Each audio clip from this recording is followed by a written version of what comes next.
네, 안녕하세요. 반갑습니다. 가상화폐를 최대한 쉽게 설명하려고 노력하는 유튜버 곽도원입니다. 이번 영상은 다소가 아니죠. 엄청 민감한 내용일 수 있다. 왜냐? 정치권의 내용이 주로 가미가 됩니다. 가상화폐를 바라보는 각각의 정당, 자, 여당과 야당, 국민의힘과 민주당의 스탠스가 무엇인지에 대해서 언론 매체를 통해서 나온 내용들, 발표들, 자, 그런 것들에 대해서 이제 소개를 해드리고요. 특별히 미국에서 비트코인 ETF 시장이 열리면서 거래가 지금 이루어지고 있는데 우리나라는 언제 하냐? 우리나라는 ETF 시장 언제 열리냐? 우리 언제 투자할 수 있냐? 이런 요구들에 대해서 각각의 정당의 방향은 무엇인가, 어떤 발언들이 지금까지 나와 있는가에 대해서 말씀드리고요. 또 최근에 뭐 4월 달에 이제 총선이죠. 총선. 여러분들이 이제 투표를 하시게 될 텐데 그 총선과 맞물려서 조금 가상화폐의 그런 법안이나 혹은 입장에 대한 미묘한 어떤 온도차가 있다라는 부분을 미리 말씀을 드리고요. 그러면 시작을 하도록 하겠습니다. 선택 이렇게 나왔네요. 총선과 가상화폐라고 이렇게 타이틀을 거창하게 지었는데요. 뭐 이렇게 거창할 필요는 없는 것 같고요. 특별히 다룰 내용은 ETF입니다. ETF. 우리나라 국내 ETF 거래는 언제 시작이 될 것인가에 대한 부분을 화두로 해서 여당과 야당이 어떠한 입장을 갖고 있는지가 주된 내용이 될 것 같아요. 그럼 처음에 시작은 요거부터 한번 시작을 해보겠습니다. 우선은 이제 무시 못하죠. 장난 아니다, 장난 아니다. 국내 가상화폐 이용자 수가 얼마다? 600만 명을 돌파했다. 600만 명. 예, 장난 아니죠. 그런데 이 가상화폐 이용자 수라고 하면 아이들은 가상화폐를 거래를 못 하잖아요. 주식처럼. 그래서 성인이 된 사람들만 거래하는 거기 때문에 이 600만 명이 고스란히 그 총선에 있어서 앞서 열릴 총선의 유권자가 600만 명이다라는 점. 요거 아무래도 이제 무시 못하겠죠. 이런 부분. 앞으로 가상자산의 그 이용자 수가 많아질수록 이런 뭐 정치권도 눈여겨 보지 않을까 분명히 그렇게 이제 생각이 됩니다. 만약에 현재 600만 명이잖아요. 현재 600만 명. 근데 지금 불장이야 비트코인 막 8천만 원 넣고 막 지금 장난이 아니에요. 이거 용암이 터지고 있는데 지금 거칠 게 없는 수준이다. 장애물이 없다. 용암이 지금 흘러내리는데 막을 수가 없는 상황이야. 그 지금. 뭐 바위를 앞에 놔도 바위를 녹여 지금 막 그냥. 어떠한 악재도 다 뚫고 나오는 지금 상황이다. 그런 만큼 사람들의 관심도 높아지겠죠. 그러면 코인 거래소를 이용하시는 분들이나 혹은 코인 거래소가 아닌 뭐 글로벌 덱스 거래소나 여러 가지 코인들에 대한 지갑을 갖고 계신 분들, 이분들을 다 우리가 화상화폐, 가상자산 이용자 수에 카운트를 할 수가 있겠죠. 이분들이 엄청나게 더욱더 많아질 것이다 라는 부분입니다. 빈말이 아니라 1000만 명 못 넘겠어요. 현재 600만 명인데 이 시장이 생긴 지 얼마 됐다고, 몇 년 됐다고, 활성화된 지 몇 년 안 됐잖아요. 하지만 현재 600만 명이 몰려 있다. 600만 명의 사람이 그래도 지갑이란 건 갖고 있다. 거래소에 지갑이 있든 아니면 개인적으로 지갑이 있든 결국에는 600만 명이 현재 돌파를 됐다는 얘기는 앞으로 상승 추세는 계속 이어질 거다. 불장이기도 하고 비트코인이 또 오르는 만큼 사람들도 계속 몰려들 거다. 떨어지면 이탈하는 어떤 수가 있겠지만 현재보다 불장이고 거침이 없다. 그러면 1000만 명 되는 거 모른다. 올해 안에 돌파할 수도 있지 않을까라는 조심스러운 제 개인적인 판단도 내립니다. 이렇게 많죠. 이렇게 많아요. 그러면 정치권도 무시 못할 어떤 그 섹터가 되는 거죠. 또 여러 가지 분석을 할 거예요. 그분들 뭐 전문가잖아요. 뭐 국민의힘, 뭐 민주당, 정치권 그 분석하는 사람들, 선거를 위해서 여러 가지 공약을 내놓고 준비하시는 분들, 힘을 합치는 분들 많잖아요. 똑똑하신 분들이 있는데 이 똑똑하신 분들이 이 가상화폐 시장의 규모, 그 다음에 이 유저수 이런 것을 감안을 아마 하시지 않을까. 앞으로는 더욱더 감안을 하지 않을까라는 생각이 듭니다. 1000만 명이 넘는다. 그러면 무시 못하거든. 물론 여기에 이제 그 섹터를 나누다 보면 젊은 사람들의 이용자 수가 비중이 더 높긴 하겠죠. 하지만 그 뭐 40대, 50대, 60대 분들도 요새 많이 하십니다. 제 주변에 60대 분들, 뭐 70대 분들, 뭐 많이 해요. 그냥 코인 사고 이런 지갑을 활용하시는 분들도 많아요. 나이가 이제 지극하신 분들도 60대 넘는 분들도 어떤 코인에 대해서 관심이 높아지고 있는 상황이다라는 부분이죠. 근데 아직까지는 젊은 세대들이 좀 많이 여기 참여하고 있다라는 부분입니다. 그러면 600만 명인데, 그러니까 2023년 작년이죠. 작년을 기준, 작년 12월 말입니다. 12월 기준 국내 가상화폐 어플 이용자 수를 보시면 왜 600만 명이냐, 그런 수치가 나왔냐라고 했을 때, 우선 거래소 이용자죠. 우리 1위 워낙마켓 거래소가 없는 업비트죠. 업비트의 순 이용자 수가 몇몇 명이다? 440만, 거의 450만 명이다. 현재 거래소 딱 하나만 봤을 때, 거래소 딱 하나가, 특정 거래소가 한 450만 명의 이용자 수를 갖고 있다. 엄청난 거죠. 그러니까 업비트가 대단한 겁니다. 대단한 거. 우리나라 인구의 그 중에서 450만 명이 거래를 하고 있다라는 부분입니다. 뭐 지금 보시면 알겠지만 전달 대비 성장률이라고 나오죠. 이 성장률을 보시면은 알겠지만 다 지금 플러스입니다. 전달 대비 17% 성장. 이건 불장과도 연결이 되는 거겠죠. 7%. 앞으로 또 다음 달, 다다음 달 이제 향후 그런 이용자 수의 증가분도 더 많아질 수도 있는 부분이다. 그러면 17%래요. 근데 무게감이 있잖아요. 450만 명이 됐대. 17%가 상승이 돼서 450만 명이 된 겁니다. 그러면 몇만 명이 는 거예요. 그죠? 장난 아니죠. 전달 대비니까. 11월 달에 비해서 작년 12월 달이 한 달 만에 17%가 늘었다 이거예요. 그럼 요새 수치가 제대로 나온 게 없는 것 같은데, 뭐 데이터가 계속 통계 자료가 나올 겁니다. 아마 이제 이슈화 될 거고, 만약에 그 다음 달도 한 15%고 그 다음 달도 15% 오른다 그러면 450만 명을 베이스로 깔고 있잖아요. 그러면 몇십만 명씩 오른다 이거죠. 이 한 거래소에서만 이런 식의 방향으로 좀 살펴볼 필요가 있고, 그 다음에 업비트가 1위, 그 다음에 2위가 이제 가상화폐 어플 이용자입니다. 파이 네트워크. 파이 네트워크네, 파이 네트워크. 대단하다, 대단해. 파이 네트워크. 니콜라스, 헬로, how are you? 굿모닝. 니콜라스가 하고 있는 이 파이 네트워크. 저도 이제 열심히 하고 채굴 하고 있습니다. 채굴 어플이죠. 이 채굴 어플인데 국내 이용자 수만, 어플 이용자 수만 210만 명이다. 그러니까 대단하죠. 대단하죠. 파이 네트워크.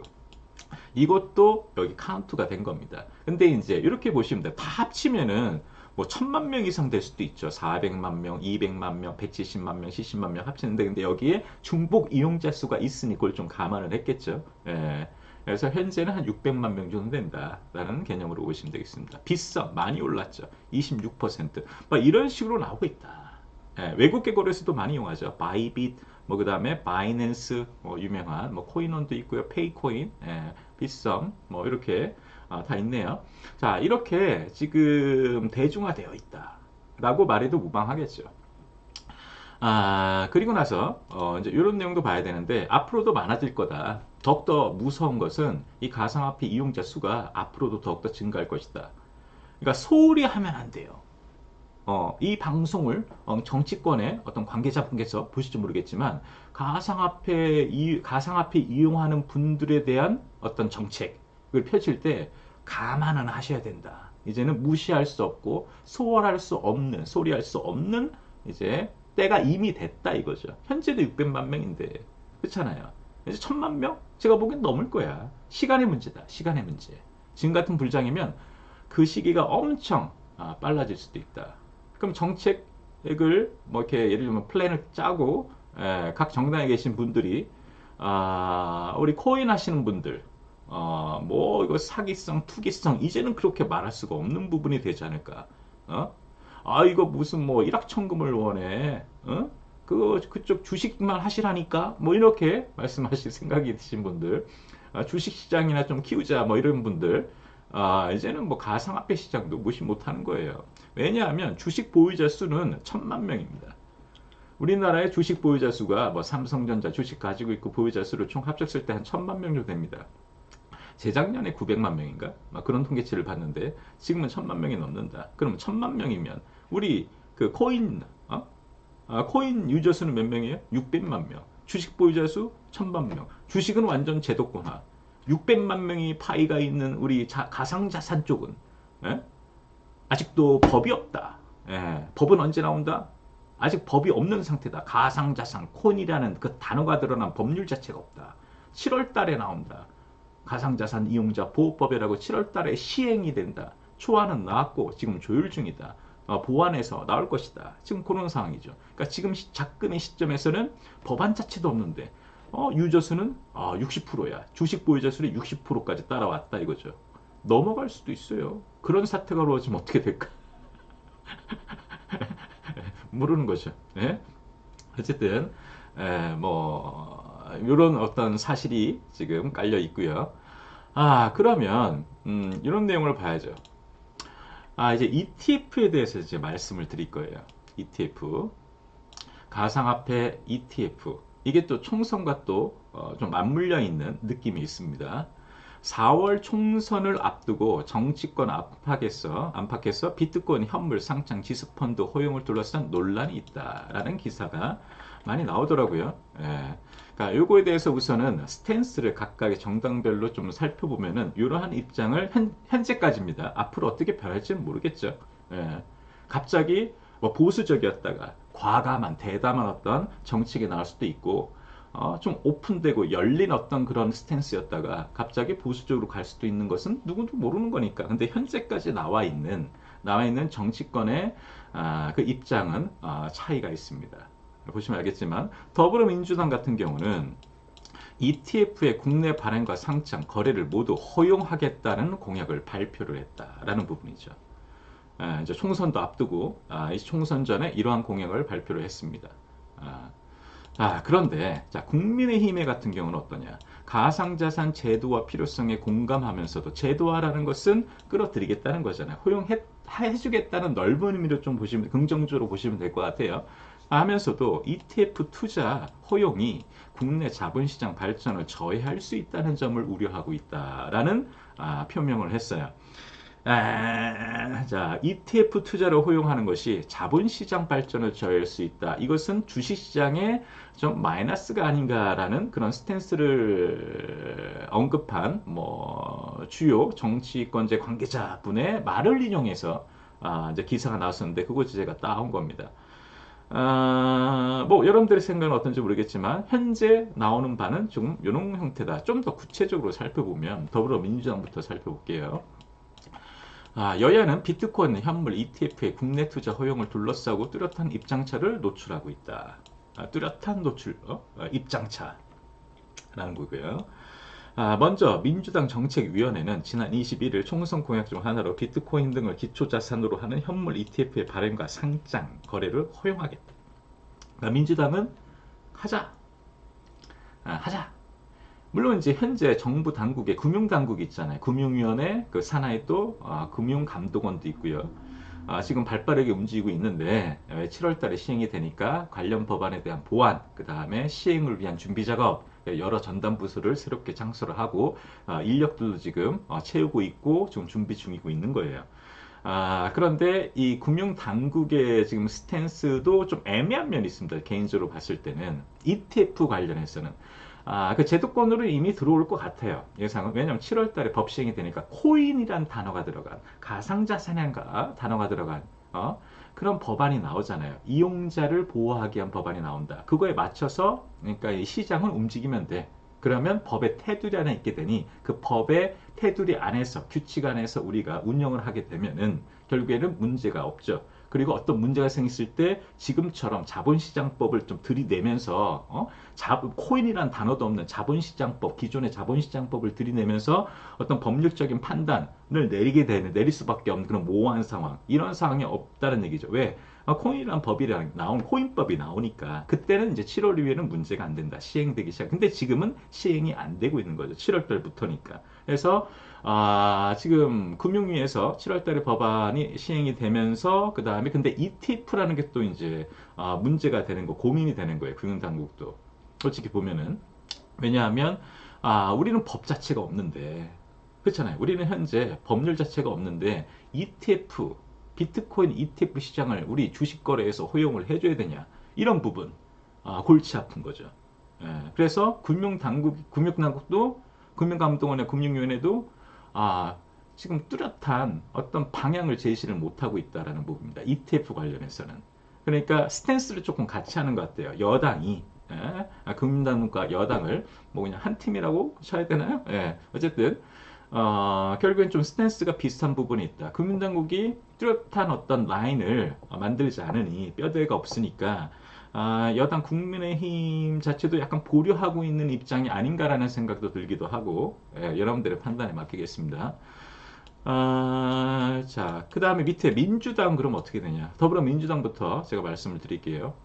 제도적 인프라 구축에 방점을 찍으며 가상자산 연계 상품을 제도권으로 편입하는 것이 글로벌 흐름이라고 강조했다. 그러니까 우리는 글로벌이 가는 대로 특히나 글로벌이라 하면 뭘 지칭하겠어요? 미국이죠. 그렇잖아요. 미국과 민주당. 예.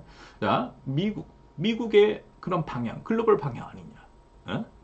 이런 방향에서 우리도 허용해야 된다라는 방향으로 계획을 잡았습니다. 더 나아가 비트코인 현물 ETF 등을 개인 종합 자산관리 계좌 ISA로 편입할 수 있도록 해 비과세 혜택을 강화하고 이를 통해 국민자산 증식 기회를 확대하겠다. 야, 이거는 딱 스탠스가 확실하죠.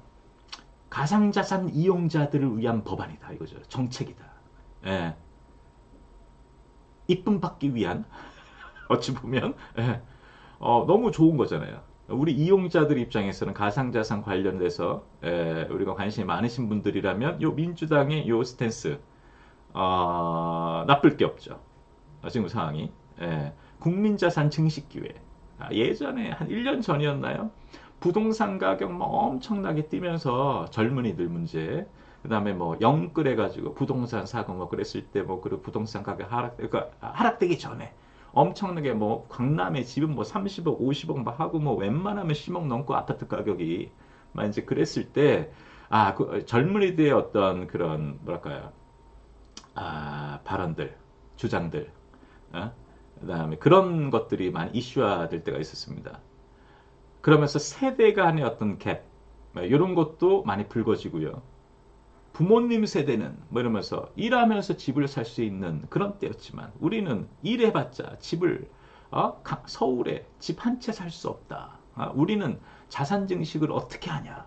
뭐 이런 부분에 대한 토로하는 뭐 그러한 내용들도 한창 이슈가 있었던 것 같습니다. 근데 이제 민주당은 국민 자산 증식의 기회로 확대하겠다. 이 코인을 통해서 이러한 내용을 발표를 했고요.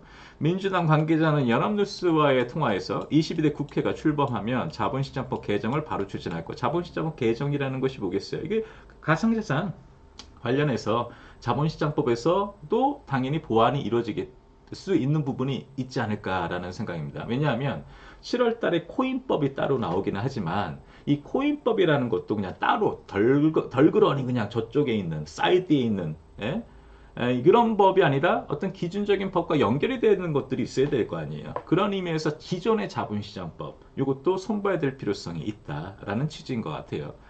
자, 그다음 보시면 국민의힘의 입장을 보겠습니다.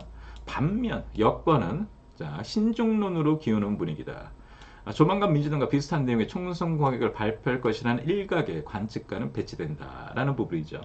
그러니까 다들 이렇게 좀 생각했던 것 같아요. 국민의힘이나 민주당이나 여야당이 이 가상화폐 시장 이제 거스를 수 없는 시류다라는 어떤 생각에 비슷한 어떤 입장을 취하지 않을까라는 그런 예상들을 했었다 이거죠. 근데 민주당이 먼저 치고 나갔어요. 그런데 이제 국민의힘의 어떤 발언인가 했더니 조금 달랐다 이거 예상과는 다르게 나왔다 이거죠. 지금 보는 시선이 그렇습니다. 여권 핵심 관계자는 비트코인 현물 ETF를 허용하면 국내 증시에 있는 돈이 가상자산 시장으로 빠져나갈 수 있다는 우려가 있다. 납득할 수 있는 문제 제기라고 말했다. 뭐 이런 내용이 있네요. 이 내용은 뭐예요, 그러니까? 여권의 핵심은 ETF, 코인 쪽으로 돈이 몰리면 주식시장에서 기존의 주식시장, 코스닥, 코스피 이쪽에 돈이 안 간다. 뭐 그런 내용 같은데. 그래서 주식시장 쪽에 좀 더 비중을 두는 그런 발언이라고 또 볼 수도 있고요. 여러분들은 어떻게 생각하세요? 뭐 이런 입장 어쨌든 취했습니다. 제 개인적인 발언을 삼가하고요. 다른 관계자도 비트코인 현물 ETF 투자나 기관 투자자의 가상자산 시장 참여를 허용하면 판돈이 커져서 거래소가 돈을 벌게 될 것.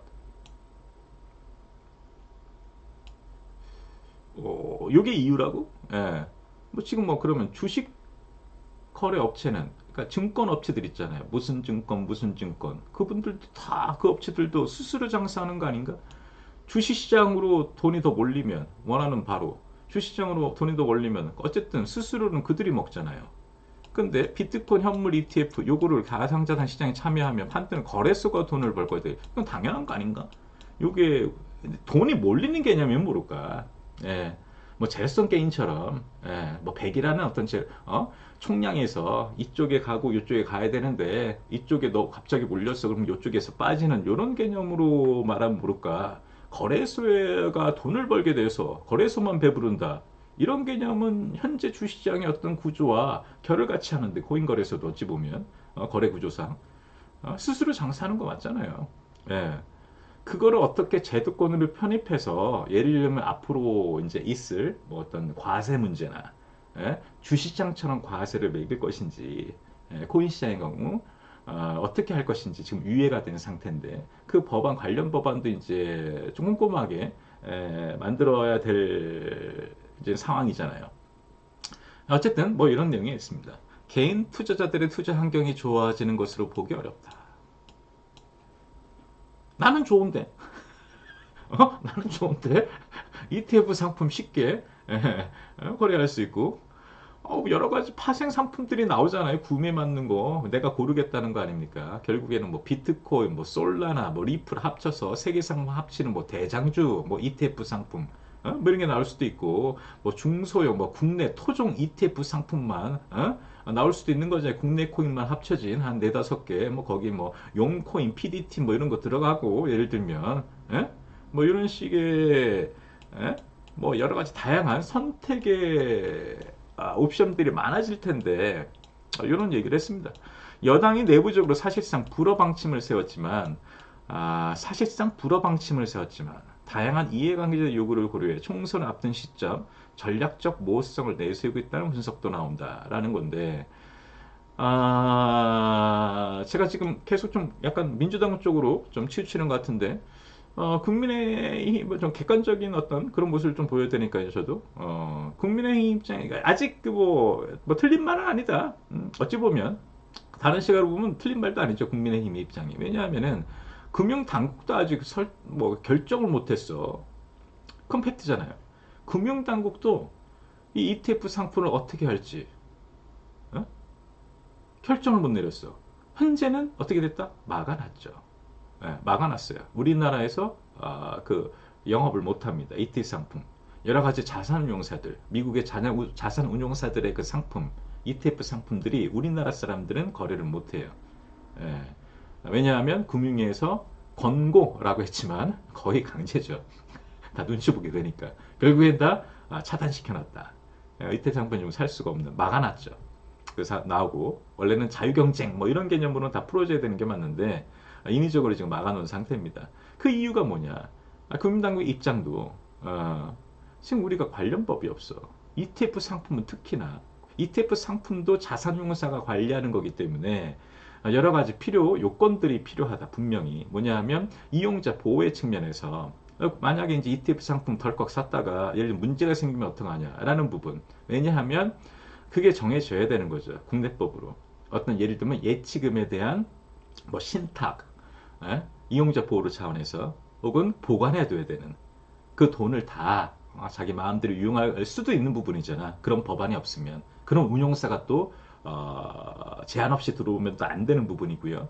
어떤 자격을 갖춘 우리가 어떤 투자자가 투자를 했을 때 그 투자금의 일부를 보관해두고 예치해두고 뭐 이런 부분 그리고 나서 운용하는 뭐 이런 부분에 대한 법안 다 소비자 보호법이거든. 가상자산 이용자 보호법에 속하는 부분입니다. 80%인가 90%인가 그래요. 지금 법안 내용이. 그러니까 그 뭐 예치 서비스나 스테이킹 서비스 이런 것을 운용하는 그런 자산 운용사의 경우에는 그 투자금의 얼마만큼을 예치하게끔 돼 있어요. 최소한의 어떤 보호책, 안전장치 뭐 이런 부분이 있습니다. 그건 필요하죠. 그럼 필요하죠. 그런 측면에서 국민의힘도 이런 입장을 내놓을 수 있는 거야. 왜냐하면 국민당국이 어? 금융당국 전문가 집단이 아직 결정을 못했어. ETF 대에서 아직 모호한 입장이야. 어? 좀 엄밀히 얘기하면 지금은 아닌 거겠죠. ETF 상품을 계속 지속적으로 영원히 다른 나라 다 하는데 우리는 안 할 수는 없겠죠.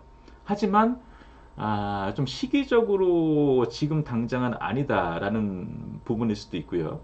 아니면 그 ETF 상품만을 출시할 때 뭔가 또 새로운 어떤 급조한다고 할까요? 그런 어떤 법안이 좀 있어야 되는 부분에 대한 필요성, 뭐 이런 것을 또 생각할 수도 있는 가능성이 있는 것 같고, 우선은 당장 오픈하진 않겠다. 예, 그런 입장이니 국민의힘도 결을 같이 한 거다라고 또 생각할 수도 있을 것 같습니다. 그런 내용이고, 자, 금융당국의 입장. 앞서 제가 말씀을 드렸지만, 현재로서는 방향성을 정해놓지 않고 열어놓고 검토 중. 가상 ETF죠. 비트코인 ETF. 예. 비트코인 ETF. 비트코인 ETF가 만약 열린다면 나중에 나올 이더리움이나 두 번째 타자가 이더리움이잖아요. 이더리움 ETF 지금 신청 상태에 지금 결과를 심사받고 지금 결과를 기다리고 있는데, 그거에 대한 부분도 결을 같이 할 거다. 글로벌과 결을 같이 할 거다. 그러니까 비트코인 ETF를 하냐, 언제 시행하냐, 마냐, 허용하냐, 그런 게 이제 화두가 되겠죠. 지금 검토 중이고 금융위 관계자는 이전에 밝혔던 것처럼 따로 시한을 정하지 않고 면밀하게 검토하고 있다라고 있고요.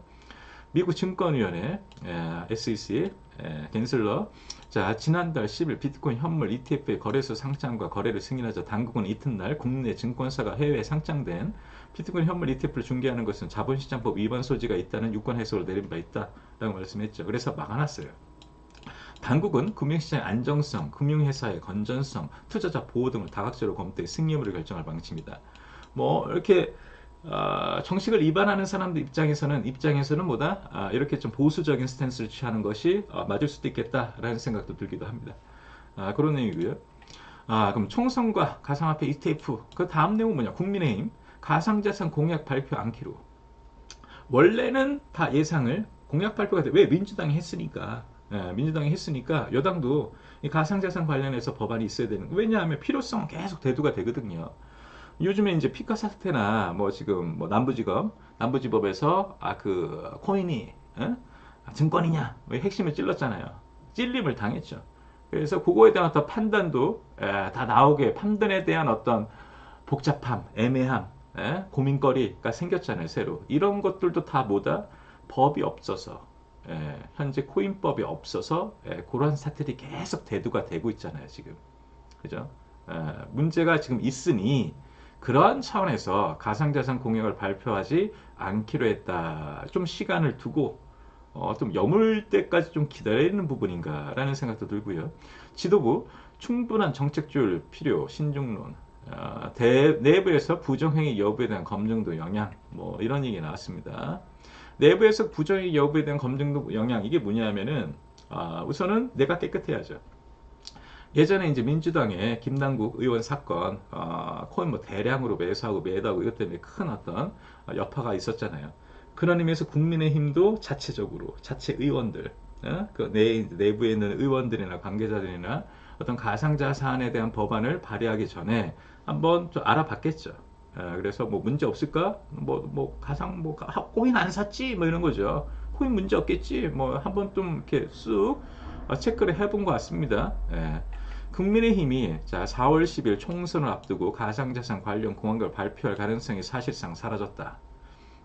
국민의힘은 이달 안에 비트코인 현물 상장 지수펀드 허용 등 여러 가상자산 규제 완화 공을 내놓을 예정이었던 터라. 뜻을 접은 배경을 두고 가상자산 업계에 관심이 쏠리고 있다라는 부분입니다. 그러니까 좀 신중하다. 국민의힘은 좀 신중한 편이고 민주당 입장에서는 시급하다. 빨리빨리 해야 된다. 글로벌 시류에 맞춰야 된다. 그런 입장 차인 것 같습니다. 자, 그 다음 보시면 국민의힘이 계획을 바꿔 가상자산 공약을 발표하지 않기로 한 것은 정부, 금융당국과의 충분한 정책 조율이 이루어지지 않았다는 지도부의 판단에 따른 것. 앞서 제가 말씀드렸지만 28일 정치권 관계자에 따르면 국민의힘은 최근 가상자산을 정책 우선순위에서 제외했다. 국민의힘은 국회 정무위원회 소속 윤창현 의원 등이 주도해 가상자산 공약을 만들어 윤창현 의원 같은 경우는 가상자산 관련해서 많이 언론 매체에 오르고 있는 인물이죠. 지난주에 발표할 계획이었지만 이 현재는 이를 연기한 상태다. 그래서 이제 이 내용도 있습니다. 지도부가 추가 공약 발표 대신 지역구 공천과 비례위성 정당인 국민의 미래에 들어갈 인사를 선정하는 작업 등에 집중하고 있다. 3월부터는 각 지역구에서 선거운동에 주력할 것으로 예상되는 만큼 남은 기간에 가상자산 공약을 발표할 가능성은 거의 사라졌다. 그래서 총선에 뭐 이런 시각도 있습니다. 시각 중에 하나가 지금 총선이 목전에 두었다. 그래서 뭐 가상자산 뭐 이것보다 지금 총선의 준비에 좀 더 경선 지금 하고 있죠. 경선 때문에 지금 계속 매일매일 뉴스마다 누가 경선에 빠지고 배제되고 뭐 기자회견하고 섭섭하다. 내가 한뭐 지금 그런 얘기 좀 하고 있잖아요 지금. 그것 때문에 지금 난리가 나고 있기 때문에 거기에 뭐 골치가 아픈 것은 인정하는데 어쨌든 뭐 이런 내용이 있습니다. 그 다음 보시면 내부적으로 아까 전에 말씀드린 거 내부적으로 그러니까 국민의힘의 내용입니다. 내부적으로 가상자산과 관련해 부적절한 행위가 없었는지 여부를 철저하게 검증해야 한다는 지적이 나온 점도 국민의힘이 가상자산 공약 발표를 미루는 데 영향을 미쳤다. 지난해 정치권은 김남국 당시 더불어민주당 의원의 코인 대량 보유 매매 파문으로 옴새를 겪었다. 여야는 이후 현역 의원의 가상자산 보유 내역을 공개하는 데 협의했지만 후보자는 의원이 아니죠. 정식 후보자죠. 후보자나 의원실 관계자 등은 공개 대상에서 제외됐다. 이 때문에 국민의힘 지도부가 섣불리 규제 완화 공약을 내놨다가 내부에서 코인과 관련해 석연치 않은 행위가 있었다는 사실이 드러날 경우 역풍을 맞을 수 있다고 판단한 것이다. 뭐 이런 내용도 있습니다. 실제로 국민의힘은 가상자산 공약 발표를 준비하면서 내부 관계자들 가운데 가상자산과 관련한 부정행위나 의혹이 없었는지 여부를 조사했대요. 네. 자, 그런 내용이고요. 자, 그 다음에 지금 뭐 총선이니까 뭐 돌다리도 지금 계속 두드려보고 10번이고 20번이고 100번이고 이제 두드려야 할 타이밍인 건 인정하겠는데 어떻게 될지 모르겠습니다. 누가 더 어떤 표심에 영향을 미치고 할지는 모르겠지만 이 내용 마지막으로 한번 볼까요? 국민의힘의 가상자산 공약 발표가 사실상 무산되면서 이번 총선에 대한 가상자산 업계에 관심도 식었다. 여당의 공약은 국민의힘의 공약이죠. 정책에 신속하게 반영될 가능성이 크기 때문에 업계에서 최근까지 국민의힘이 어떤 공약을 내놓을지를 두고 관심이 컸다. 그러나 국민의힘의 우선 공약 순위에서 가상자산이 제외됨에 따라 현재 정부와 국민당국의 정책이 당분간 계속 유지될 가능성이 커졌다라는 부분이죠. 실제로 국민의힘은 가상자산 공약 발표 자 아까 전에 한 내용이고 결국엔 뭐냐면은 그러니까 우선은 제가 보기에는 요 입장차가 나온 부분이나 국민의힘이 이렇게 미지근한 반응을 보이는 이유도 결국에는 이제 금융당국이라고 할까요? 관련법이 없어서 그래서 문제가 된 부분도 있다. 관련법 자체가 없지 않냐. 지금 현재 시행도 7월이고 라는 부분. 그런 어떤 부분에서 이런 어떤 생각을 하고 있는 것 같고 민주당 같은 경우는 뭐 이용자법은 가상자산법은 7월이고 ETF는 당장 풀어줘도 되는 거 아니냐 이게 뭐 큰 문제가 자본시장법에 큰 문제가 되겠냐 ETF 상품 우리가 금 ETF도 있고 다른 여러 상품의 ETF 상품도 이미 우리가 거래가 가능한데 코인이라고 해서 막는 거는 좀 뭐 아니지 않냐만 이런 입장일 수도 있고요. 좀 뭐 그런 상황입니다. 그래서 한번 쭉 둘러봤는데요. 총선을 앞두고 조금 여러분 뭐 지금 정치권도 민감한 상황이고요. 이런 발표가 어떻게 영향을 미칠지 모르겠지만 앞으로는 더욱 이제 내년 다음 총선은 또 4년 뒤일 거 아니에요, 그죠? 다음 총선 4년 뒤면 앞으로 4년간 이 600만 명이 몇 명이 될지 그리고 어떤 제도적 보완. 그러니까 제가 뭐 예상컨대 단연컨대 4년 뒤의 총선은요 거의 메인 자리를 차지할 수도 있어요. 가상자산 관련한 어떤 법안이나 정책 방향 이런 것을 각 정당에서 이제 내세울 때 거의 메인급에 속하지 않을까라는 생각이 듭니다. 왜냐하면 현재도 600만 명이고 4년 뒤면은 이게 몇만 명이 될지도 모르는 거잖아요. 추산 자체가 불가능하다. 예측 자체가 불가능하다. 추정할 수는 있겠지만 몇만 명이 뭐 천만 명은 당연히 넘어가지 않을까. 그러면은 저희 뭐 이용자들 혹은 국민들께서 가상자산 관심이 높으신 우리가 먼저 하지 않아도 정치권에서 먼저 내놓을 것이다. 왜냐하면 입맛에 맞춰야 되죠. 당연하죠. 입맛을 거의 뭐 천만 명 이상이면 천만 명 이상의 코인 지갑을 갖고 있어. 그런데 갑자기 뭐 안 된대. 그러면은 여파가 또 클 수도 있으니 또 여러 가지 또 이제 감안해야 되는 부분도 있을 거고요. 어쨌든 뭐 전체적인 가상화폐 시장 입장에서는 제 개인적인 판단으로는 좋은 방향으로 가고 있다라는 부분입니다. 왜냐하면 점점 정치권에서도 가상자산에 대한 제도권 이런 것이 이제 공론화돼 있고 글로벌적으로도 그렇고 우리나라도 뭔가 이제 법도 나오고 이제 시행되고 파이도 커지고 이러면서 자리 잡아가는 그런 과정 속에 일종의 과도기긴 한데 놓여 있다. 그거는 가상자산의 국내 어떤 미래에 있어서 올바른 방향이다라고 긍정적인 방향이다 분명합니다. 그런 의미에서 한번 뭐 요번에 총선이 어떻게 될지 뭐 궁금합니다. 뭐 두 달밖에 안 남았으니까 곧 뭐 결과가 나오겠죠. 어쨌든 여러분들도 판단 잘 하시고요. 소중한 그런 투표 하시기 바랍니다. 저는 다음 시간에